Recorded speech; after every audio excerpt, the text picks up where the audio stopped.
In this midnight hour, I begin with a word of appreciation to 24/7, my friend Alan Casey, for bringing us together to take a stand against gun violence. We do so on the eve of Juneteenth, the federal holiday. And so we will suspend this people's filibuster for the period of time in which we as a nation celebrate the abolition of slavery, the announcement to those who were enslaved in Galveston, Texas, 250,000 or so people across the state of Texas. As we celebrate Juneteenth, we will suspend our filibuster for just legislation. But in this moment, I want to again express appreciation to all the organizers, the conveners, the mayors, the governors, the activists and advocates who are standing against gun violence in this moment.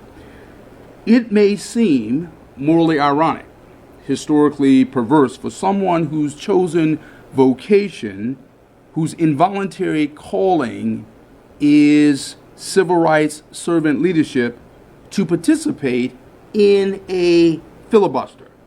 After all, the longest filibuster was used infamously to block civil rights legislation in the late 1950s on the part of United States Senator Strom Thurmond from my home state of South Carolina. It is morally ironic, historically perverse, for any person, any citizen of conscience to participate in a filibuster to block, to impede, to hold up, to hem up just legislation. But we're here tonight to take a strong stand, a principled stand, as a people, as a nation, as a country, to engage in a people's filibuster in service of just legislation, in order that we might bring about an end to gun violence and establish, if you will, a reign of nonviolence in this country. So we're here this evening with 24/7, with mayors and governors, with Democrats and Republicans, with independents and nonpartisans, with younger people and with older people. But to be clear, I'm not here as a civil rights leader, although civil rights is undeniably at the center of this gun epidemic. I'm not here as a teacher or as a member of the Harvard Kennedy School faculty, although children have been slaughtered in school. Students have been slaughtered on college campuses and universities. People have lost their lives before they learn to read the alphabet or before they learn to add the letters BA, MBA, MA, or PhD after their names. I'm not here as a civil rights lawyer, because as a lawyer, nothing I learned in law school, nothing I was taught at Yale Law School prepared me to explain to children, the youngest, most vulnerable of our citizens, why we as a country, as a republic, have not take it upon ourselves to enact laws to protect them, to hold their bodies sacred and safe. I am not here, even as a fourth-generation minister of the African Methodist Episcopal Church. Although as a minister of the gospel, I have grieved when Muslims have been slain in their mosques. I have grieved when Jews have been slaughtered in their synagogues. I have grieved when Christians have been killed in their churches, but I'm not here as a Christian minister. I'm here this evening simply as a father, standing with and beside my son Hamilton, and with and beside a beloved daughter, Molly Bowman. And so I offer my testimony, not as a civil rights lawyer, not as a minister of the gospel, not as a teacher, but simply in my modest capacity as a father. As a father, my testimony for gun reform is threefold. First, I want to make it clear that gun reform legislation is the healing that we need for the catastrophic childhood trauma experienced by our youngest and most vulnerable citizens. Second, I want to make the argument that gun reform legislation is necessary to demilitarize racial injustice in this country. And third, I want to make the case that gun violence is as much evidence of voter frustration as the insurrection is evidence of voter suppression. That is to say, gun reform is a profoundly democratic issue in our multiracial democracy. Now, to argue that gun reform legislation is the healing we need for the massively underdiagnosed and underappreciated childhood trauma of literally the babes in our midst coming up in our schools, coming up in our neighborhoods, coming up in our homes. I want to begin not with statistics, not with studies, but with two stories.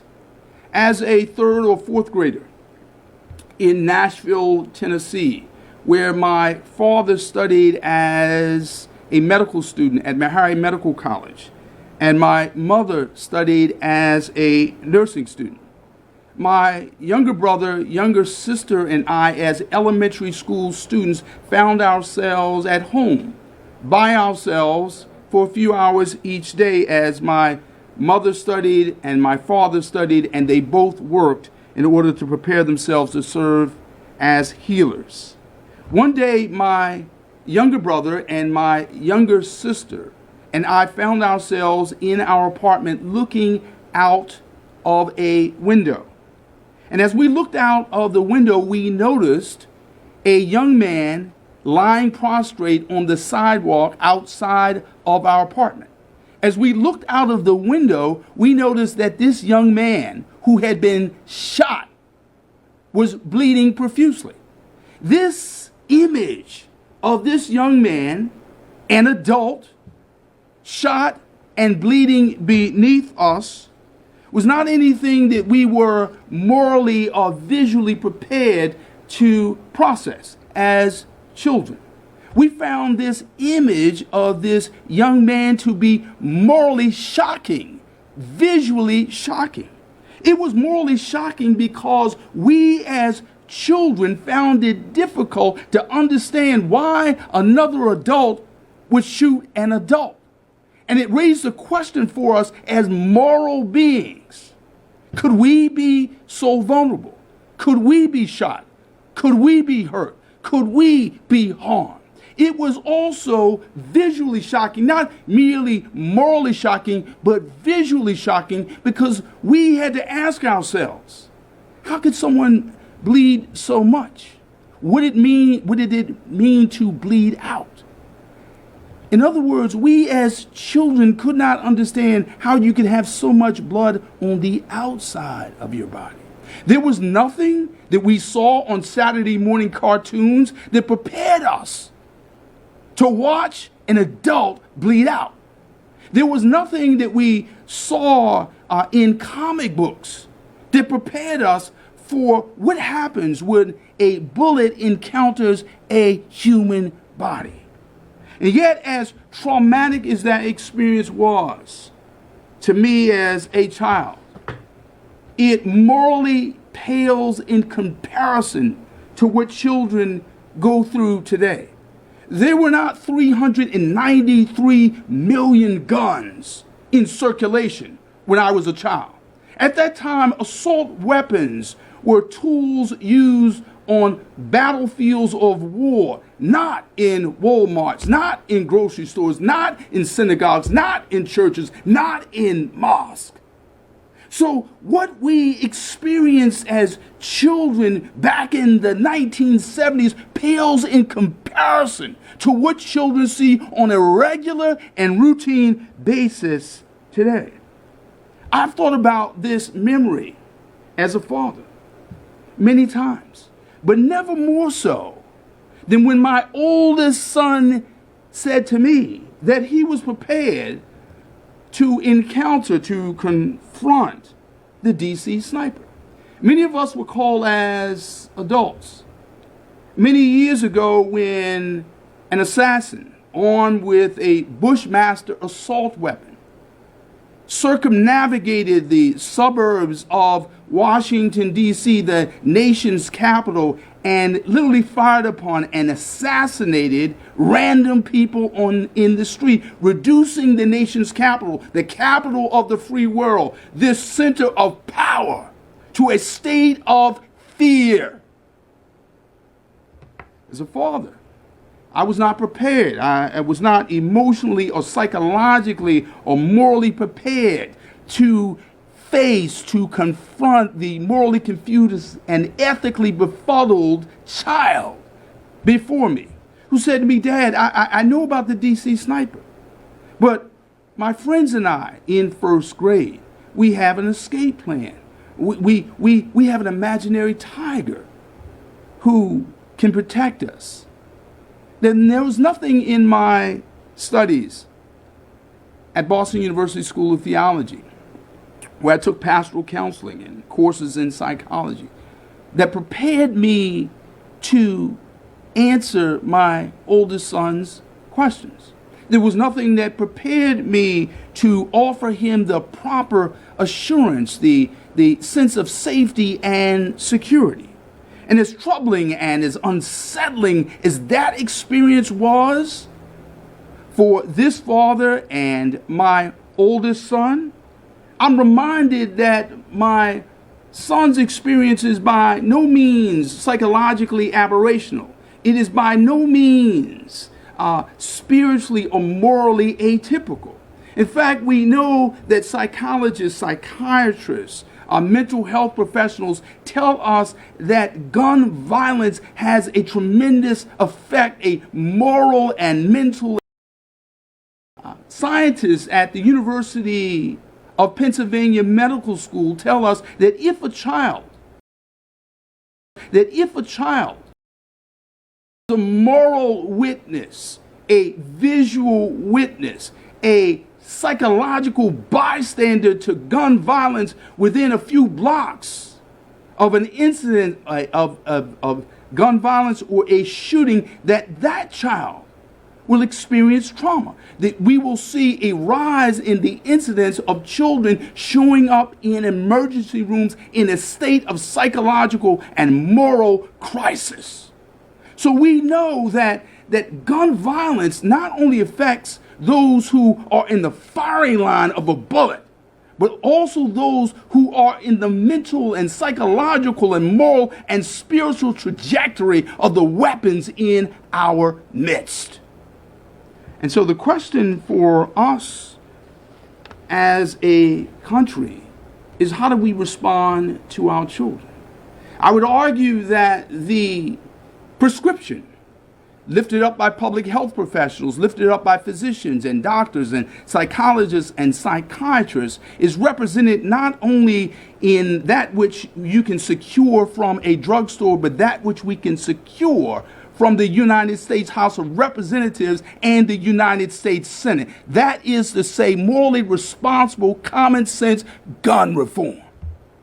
It is the prescription that we need. We have to ask ourselves, how is it that we are denying our children the healing that they need? How is it that we are saying to little children who have found themselves huddled together in fear in elementary schools and junior high schools and high schools?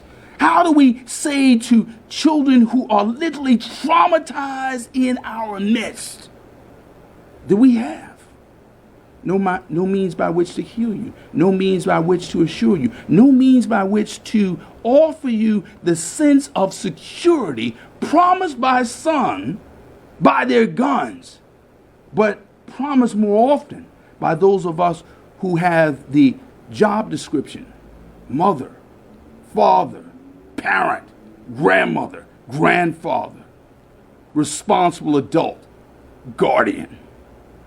How do we say to our children that we have no means by which to protect you?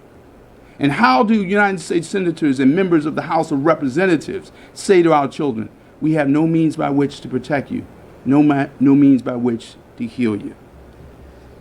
Secondly, I want to make the case and make the argument that gun reform legislation is a means by which we as a country, as a multiracial democracy, can respond to racial injustice. When we think about the fact that the guns of the 21st century represent the lynch ropes of the 20th century and the 19th century. If you can imagine the Ku Klux Klan making a request of the NRA, we need longer, more efficient, more lethal lynch ropes. The NRA, or perhaps Gun Owners of America, might respond not with ropes, but rather guns. All we need do is think about Poway, think about Tree of Life, think about the Emmanuel African Methodist Episcopal Church in Charleston, South Carolina. All we need do as a country, as a community of conscience, is think about the ways assault weapons have been brought into our houses of worship as though they had the right to be there, like a crescent, like a cross, like a Star of David. All we need do is think about what happened at Mother Emanuel African Methodist Church.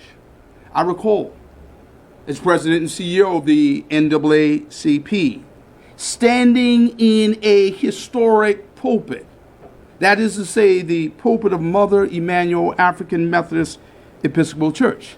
I stood in this African Methodist pulpit as my grandfather stood in such a pulpit, as my great-grandfather stood in such a pulpit, as my great-great-grandfather stood in such a pulpit, as a fourth-generation ordained minister in the church of my forebears. Standing in that church, I looked to my right and I saw a closed door to a live crime scene where literally 9 students of scripture were slain in a church. I thought in that moment, standing in that pulpit, thinking about the Reverend Clemente Pigney, thinking about how he served in a Bible study. Every preacher, every minister, many clergy well understand what it means to welcome a stranger into a Bible study. You, as the leader of the Bible study, you take your scripture, you take your Bible, perhaps your Quran, perhaps your Torah, and you extend it to the stranger as a sign of welcome, as a sign of hospitality, as Reverend Pinkney no doubt did, undoubtedly did, as his calling would dictate. And in response to his hospitality, in response to his love, in response to the tradition of Emmanuel AME Church, Dylan Roof killed 9 people and left 1 to tell the story. The question we have to ask ourselves is, how did Dylan Roof, as a young man, age inappropriate, come to possess the weapons he had in his hands? How did he, an avowed white supremacist, wearing the insignia of hate on his body, on his clothing, how did he not trip any red flag laws that were not in existence? How did he slip through the Charleston loophole, which at that time was not defined as such? Now, as a minister of the gospel, as a civil rights leader standing in that pulpit, I thought, surely this is as low as we can go as a country. Surely this is as bad as it gets. Surely there will be no moral wound this deep, this painful, this raw, for us as a republic to come to grips with, to morally contemplate. Surely it cannot get any worse. But after Charleston, after Mother Emanuel, there was Tree of Life. There was Poway. There was Buffalo. When we think about an avowed white supremacist, white nationalist carrying an assault weapon, and on that weapon, the N-word etched in hate, the number 14 inscribed in hate, 14 representing the racist creed of white nationalists, the 14 words as they so describe it. The question we have to ask ourselves as a country is, how do we demilitarize? How do we make less lethal those who would literally render our multiracial democracy a moral anachronism? The question for us is, why haven't we done it? Why didn't we do it after Mother Emanuel? And why can't we do it now after Buffalo? We can move these weapons, take these weapons out of the hands of those who should never have such weapons. When we have teenage men, that is to say 18 and 19-year-old men who cannot buy a beer, but who can buy an assault weapon, there's something wrong with our laws that can be made right. When we have people whose hate, whose psychological imbalance is such that they would no doubt trip any red flag laws that we could bring into being. This is a moment when people of conscience have to offer not thoughts and prayers in the wake of hate crimes, but literally offer thoughts, prayers, policy, and action. The question we have to ask ourselves is, what happens when race is used as an excuse for inaction? When reasonable people, when conscience-driven people ask for common sense gun reform, gun safety, there's a robotic and racially insensitive response. But what about Chicago? What about black on black crime? Not bearing in mind that most crime is same race on same race. There are those who look across the length and breadth of our country and simply say that in response to gun violence, we need more guns. I'm reminded of Philando Castile, who was beloved by the elementary school children where he worked, who was a respected member of his community, who nevertheless possessed a gun lawfully, but he was shot and killed beside his girlfriend and in front of his child. We didn't hear the NRA, we didn't hear the gun owners of America lifting up his cause, lifting up his concern. In fact, they simply argued for more guns, more irresponsibility. We in this moment have to de-racialize this issue and demilitarize the racial injustices in our midst. That is to say, the degree to which we look at gun violence through the lens of racial stereotype is the degree to which we make our fellow citizens more vulnerable to gun violence on the street, and also gun violence on the part of those who wear badges and uniforms. This is a moment for us to, as a country, look at the hard facts and the moral realities in this moment. Lastly, I want to make the case that gun reform is a profoundly democratic issue, small d democratic issue. This is a issue, a matter for our democracy. Why? Because when we have the majority of the citizens of this republic calling for common sense gun reform, they do so not as Democrats, not as Republicans, not as conservatives, not as liberals, but as people of conscience, as responsible citizens. And those desires, those civic concerns, those civic aspirations are frustrated year after year after year after year. This voter frustration And the absence of gun reform suggests the weakened state of our democracy.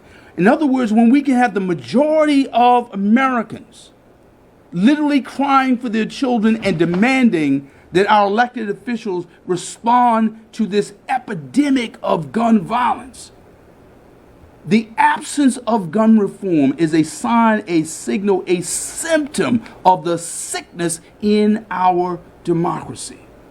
And I want to suggest to you, in the same way that the insurrection was evidence of voter suppression, gun violence is a symptom, a sign of voter frustration. If our aspirations as a republic were realized, if our civic desires as a country were realized, our children would be more safe, our schools would be more safe, our malls would be more safe, our sanctuaries would be more safe, our houses of worship would be more safe if our democracy functioned as it should. In this moment, there are no doubt a great number of people who may be tempted to despair. There may be a great many people who may assume that this immorality is, in fact, an inevitability. May I remind you that in the 1860s, there was a woman of small stature and morally immense presence. Her name was Harriet Tubman. History tells us that she delivered 70 people to freedom on the Underground Railroad when she returned again and again from the land of liberty into the former place on the eastern shore, an Egyptian land of freedom. History also tells us that Harriet Tubman traveled to the low country of South Carolina when she, as a woman, led as a woman for the first time men in battle in the United States of America. History tells us that she delivered 700 people to freedom. Harriet Tubman could have said to herself in the 1860s, before the Emancipation Proclamation, before the 13th Amendment, before the 14th Amendment, before the 15th Amendment, she could have said to herself, if I compare the 770 people I freed to the 4 million people who were enslaved, I might have a reason to give up. But we understand that hope is not empirically demonstrated. It is in fact morally chosen. So in this moment, were we to compare our fledgling efforts heretofore in the United States House of Representatives and the United States Senate to the sheer number of children who have been killed, the sheer number of adults who have been killed, the sheer number of our fellow citizens who have been traumatized, we might give up. But our hope is not empirically demonstrated.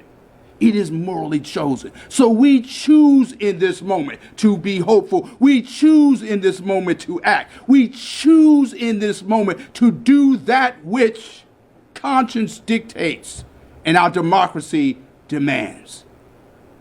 And so finally, with a benedictory note, I might draw upon the wisdom of the ancient rabbis in the Jewish tradition who believe that by speaking a name, you invoke the presence, the power of a person.